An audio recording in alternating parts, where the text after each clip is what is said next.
Hey everybody, it's the coach. This is a special edition of the Divisional Round Playoffs on EA Sports. Coming up, we've got a good one on tap between America's team, the Dallas Cowboys, and the Tampa Bay Buccaneers. With that, let's head over to Raymond James Stadium in Tampa for the call of this one. We bring in our broadcast team, Brandon Godden and Charles Davis. And we're about 5 miles northwest of downtown Tampa at beautiful Raymond James Stadium near Florida's Gulf Coast.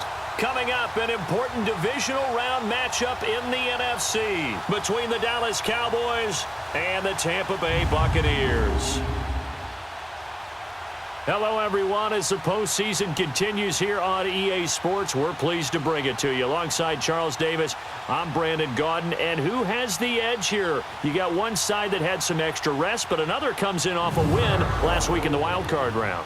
And it's funny, depending on which team you are, you say that that's an advantage. You'll take the rest, you'll take the week off, get your guys healed up a little bit and ready to go. But that team that's coming in off of a win last week, they're really excited to keep playing. They feel like they are hot and ready to go.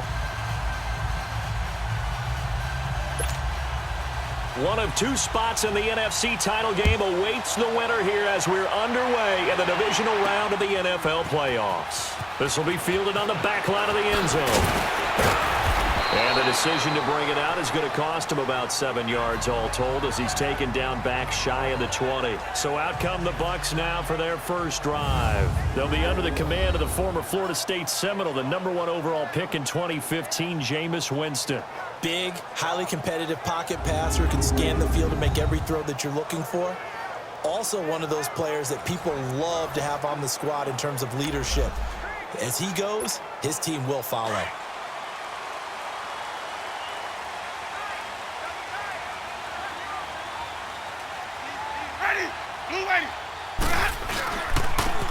And they'll go ground game here with a tailback. And he'll find some space up to about the 25. 7 yards on the pickup there, and it'll leave him with a 2nd and 3.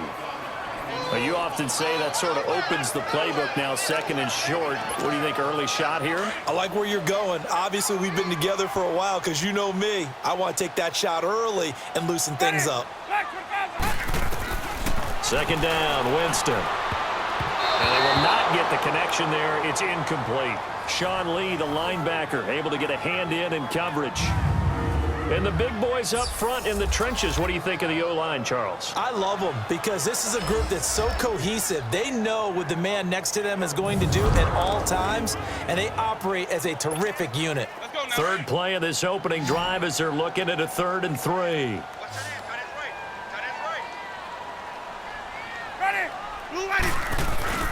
And a first carry here for Charles Sims. And now running right through it. He's got the first down and more past the 40. The 30. Past the 20. Touchdown, Tampa Bay. Charles Sims, 75 yards. And the Bucs have taken a first quarter lead. Well, this has been a quick strike offense all season long, finding many different ways to manufacture big plays. They had a big playoff preview today in the papers, and it was about who would set the tone. Well, they just set the tone right there.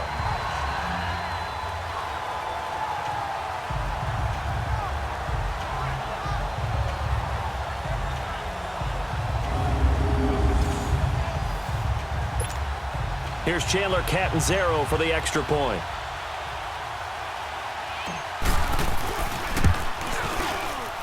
Extra point up and good by Catanzaro. And that makes the score 7-0. Scoring summary, 3-play drive. And the finishing touch was that nice long run into the end zone.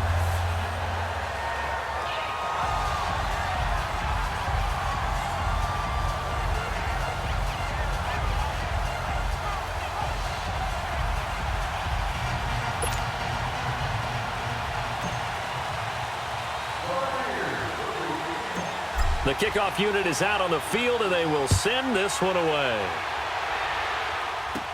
Set to return now. Here's Deontay Thompson. And he's up across the 25 and down at the 28-yard line. So So here are the Cowboys now ready to go on offense for the first time. It's the Mississippi State product at quarterback. Calling the shots will be Dak Prescott.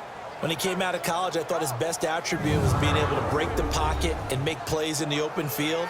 But watching him develop over the years, you see a guy who can stand in the pocket and deliver excellent throws into tight windows. So Prescott of the Cowboys now with a 1st and 10 at their own 28-yard line. Prescott. And his first pass here is going to fall incomplete. Jeff Swain, the intended receiver. And it's 2nd down. And this O-line, it is the lifeblood of the offense. They establish the tone. Mean, nasty, physical. They can't wait to get after people. That allows the rest of the offense to feel confident. So now they'll come up on 2nd and 10, once again from the 28.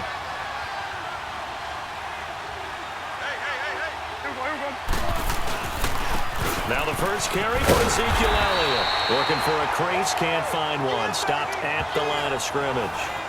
Tackle made by Chris Conte. And a quick look at the Buccaneer defensive starters. Brendan Hargraves was drafted out of Florida to be a starting corner by Tampa Bay, and they believe not in just his physical abilities, but also his confidence. And that proved to be true in his rookie year. Didn't give up much space to some of the elite wide receivers in the NFL. Made plenty of plays on the football downfield and showed the ability to recover if ever beaten on a route.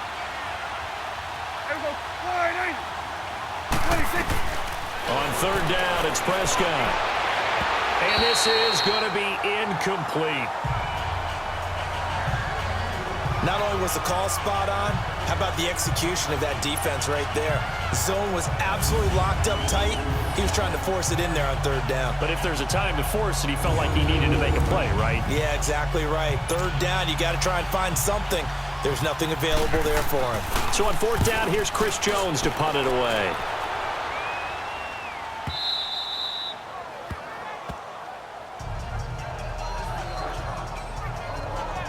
And Tampa Bay trots out there now. And coming up on their 2nd drive of the game, had the touchdown last time out. Now they have the football back. Chance to really seize early momentum. Feels to me like they had a really excellent week of practice, that it all came together.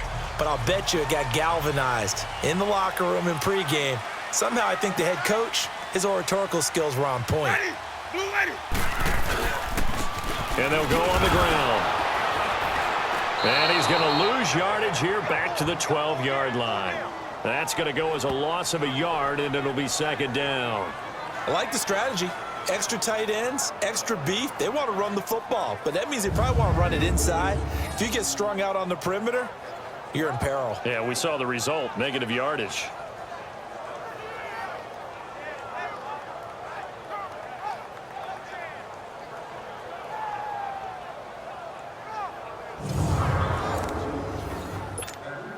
After the loss to start out, here's 2nd and 11.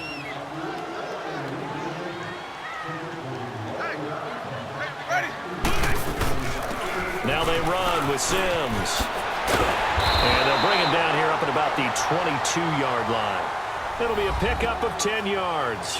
And that'll make it 3rd and 1. Look, the 1st down marker is out there, but sometimes it's hard to find for an offense when they're in a long yardage situation, which usually means throw the football.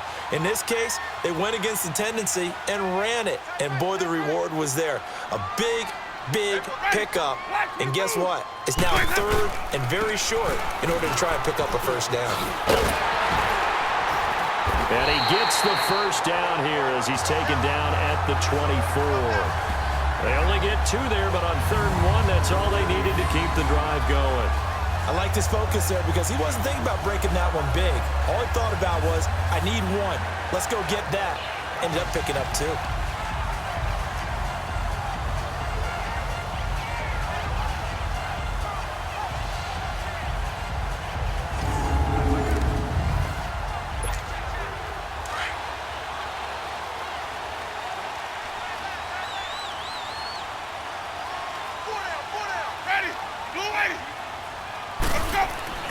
On 1st and 10, Winston.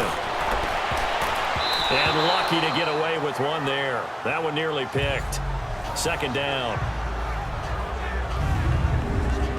And now the defense for Dallas. Sean Lee's one of my favorite players, and I don't mind saying it because I love his versatility. I can move him inside at the linebacker position. I can move him outside. I can rush him off the edge, rush him up the middle. He can drop into pass coverage. In fact, his versatility was on display even in his high school days, where he was a big-time high school basketball player that had a chance to play in college as well. Throwing again, Winston on 2nd and 10. He gets it to Humphreys. And they'll bring him down at the 27-yard line. Only 3 yards on the catch. It's 3rd down.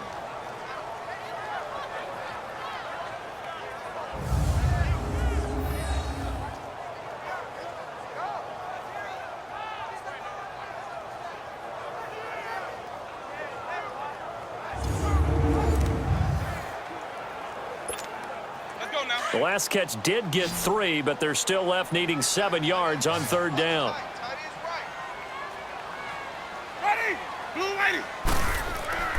Jameis to throw it. Losing 4 yards that time, and now it's 4th down. On 4th down, here's Brian Anger now to kick this one away. Back deep is Tavon Austin. Oh, it's a wobbler here. A special teams mistake there, no doubt. Just 26 yards officially on the punt. And the Cowboys are going to take over in great position here with a 1st and 10. Now the Cowboys offense heads back onto the field. The crowd may be losing just a little bit of the edge after back-to-back punts.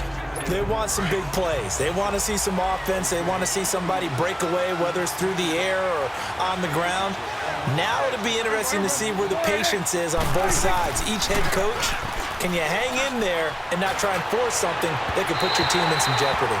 Throwing to start the drive, but that went incomplete.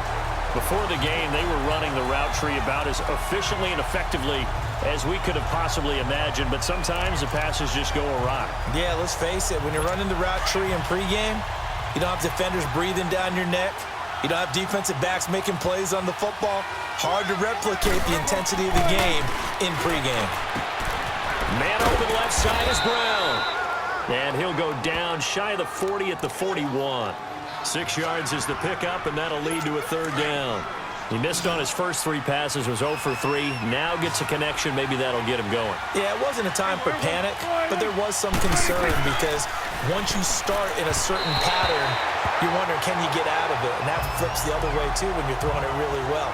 In this case, now he's got his first completion. They think he might be off to the races. I'm not sure we could spot any tendency here on this 3rd down. They could have run it or passed it. Either one was available. They chose to try and get it through the air, but they were unsuccessful.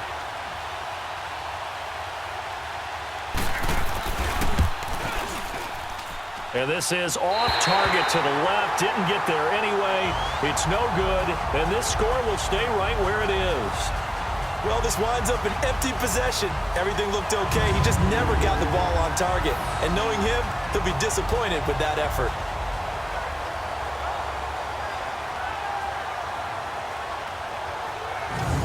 Now the Buccaneers offensive unit back out on the field. And on the last go-around, they really couldn't get anything going.